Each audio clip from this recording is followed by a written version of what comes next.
അവൾ സമയത്ത് വരുമോ എന്നുള്ളത് സംശയമാണ്. എങ്ങനെ പറയും? It is doubtful. ബാക്കി എന്തായിരിക്കും? Whether she will. ബാക്കി പറഞ്ഞേ. She will come on time. It is doubtful whether she will come on time. അവൾ സമയത്ത് വരുമോ എന്നുള്ളത് സംശയമാണ്.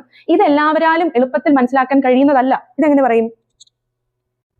It is not easy. It is not easy. To be. ബാക്കി എന്താ എഴുതുന്നത്? നിങ്ങൾ തന്നെ ആദ്യം പറ. മനസ്സിലാക്കാൻ. To be understood by everyone.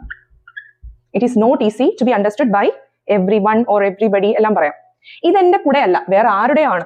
എങ്ങനെ പറയും? This is not my umbrella. This is not my umbrella. ഇത് വേറെ ആരുടെയാണ് എന്നെങ്ങനെ പറയുന്നേ? It belongs to someone else. It belongs to someone else. It is not my umbrella. It belongs to someone else. എല്ലാവർക്കും തങ്ങളുടേതായ ശക്തിയും ദൗർബല്യങ്ങളും ഉണ്ട്. Comment below.